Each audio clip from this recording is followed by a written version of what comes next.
Quero passar, então, a palavra para o doutor Henrique Barbosa, presidente do Instituto Brasileiro de Direito Empresarial, IBRADEMP, por 10 minutos. E muito obrigada aí pela colaboração, que já começamos aí cravando aí menos de 10 minutos. Obrigada.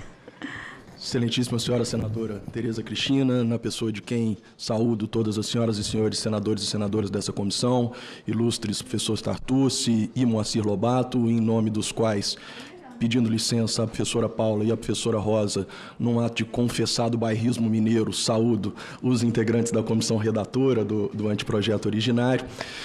E eu começo, naturalmente, senadora, agradecendo a essa comissão pela gentileza e oportunidade do convite feito ao IBRADEM para participar desse relevante debate, mas especialmente após o discurso inaugural de Vossa Excelência e da fala precisa do Dr. Marcos Vinícius, eu confesso que não faria jus à cadeira de representante dessa, que é a mais longeva associação de direito empresarial desse país, se não registrasse aqui uma boa dose de surpresa e lamento pela orfandade que foi dedicada ao livro de direito de empresa na tramitação do PL. O livro de direito de empresa é o único dos livros especiais que não mereceu a designação de um relator parcial por essa comissão.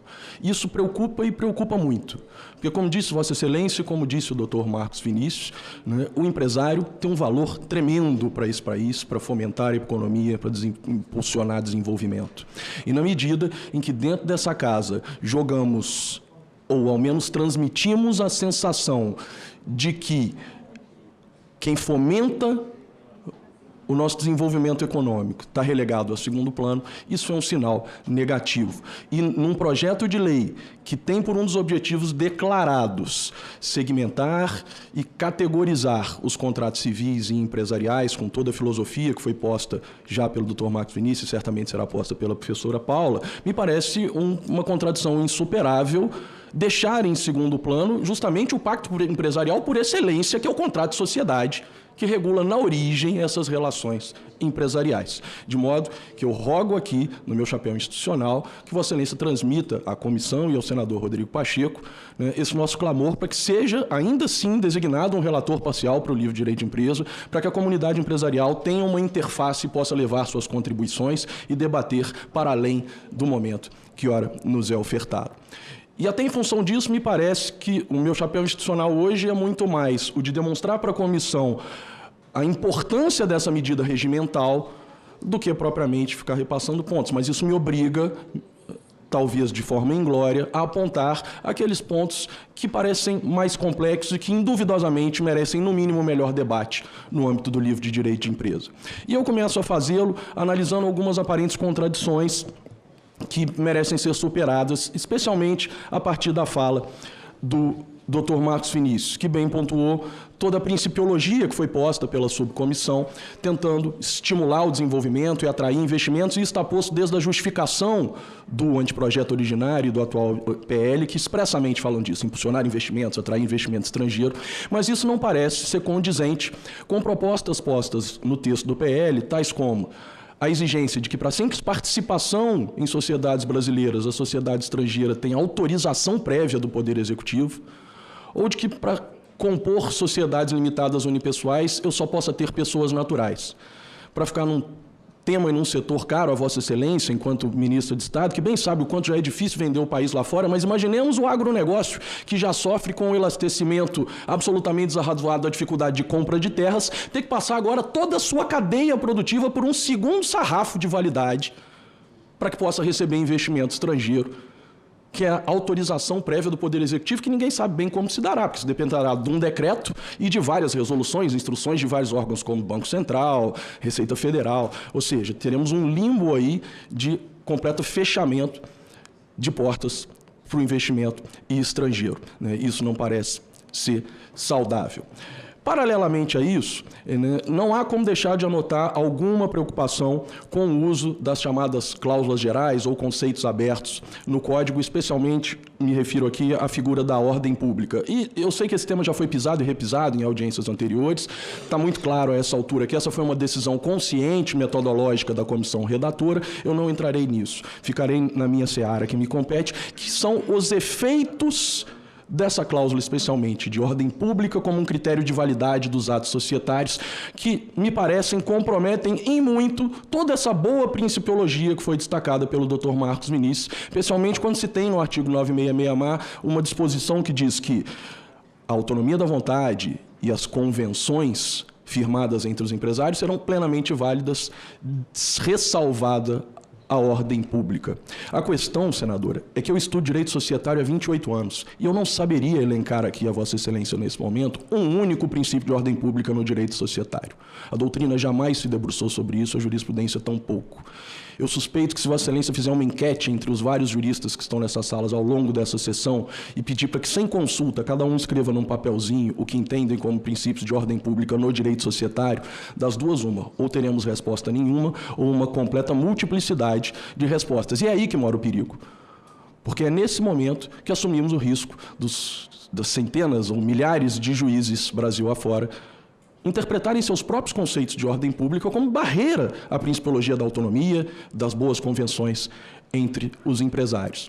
E para que se não impute isso como uma mera especulação, o Ibrademp foi cauteloso e responsável de ir a campo e ouvir quem merecia ser ouvido, que são aqueles mais afetados. E o Ibrademp, juntamente com a BVCAP, que é a Associação Brasileira de Venture Capital e Private Equity, fez uma pesquisa que é bastante recente, então a quantitativa ainda é baixa, mas a qualitativa é absolutamente emblemática, onde investigou esses 3 temas e perguntou ao empresariado: a regra de ordem pública, como critério hermenêutico e de validade, proposta no novo Código Civil, gera segurança ou insegurança jurídica? E a base de resposta é de 100% que isso gera insegurança.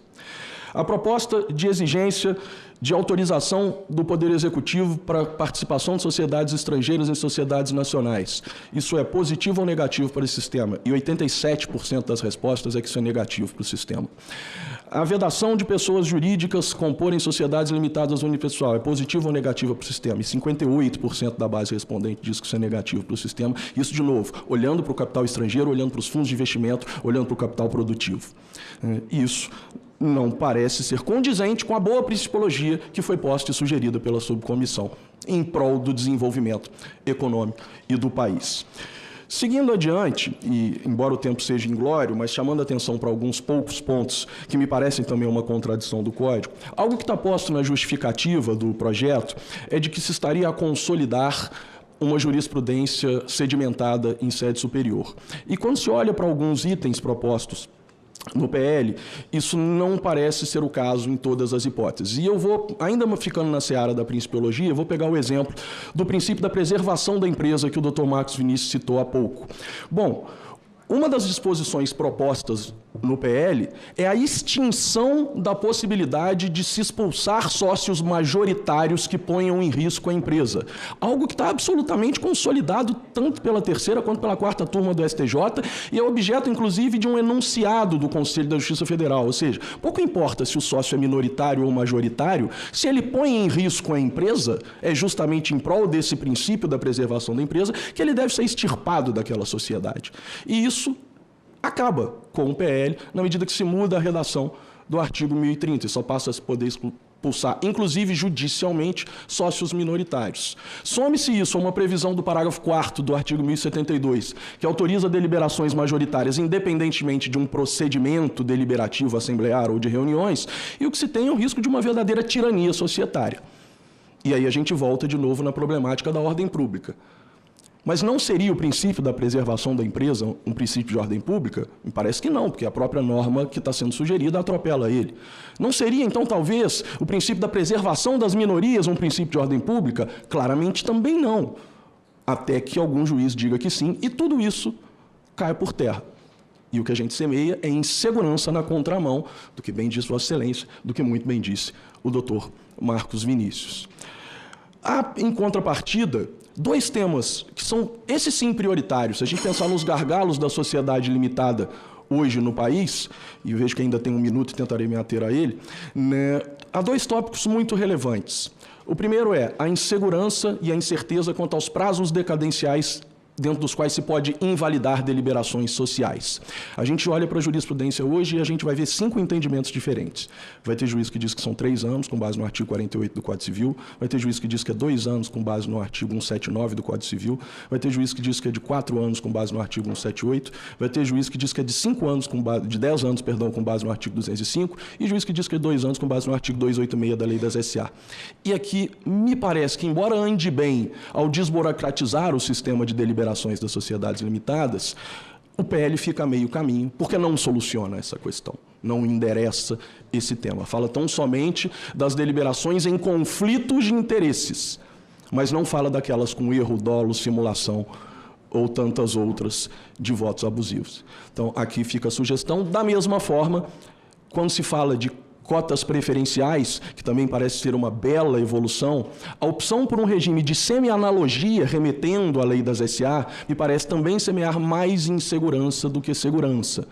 Por que isso? Porque a lei das SA tem limites quantitativos, não só para o volume acionário de ações preferenciais pode emitir, mas há todo um sistema de governança por trás daquilo que não está casando com as regras, por exemplo, de Conselho Fiscal. O Código Civil fala que tem assento no Conselho Fiscal um minoritário que tenha pelo menos 20% do capital social. A lei das SA diz que tem assento no Conselho Fiscal qualquer preferencialista, classe de preferencialista, na verdade, né, ou minoritários com 10% a partir de determinado quórum no cenário. Então, fazer essa remissão parcial me parece comprometedor.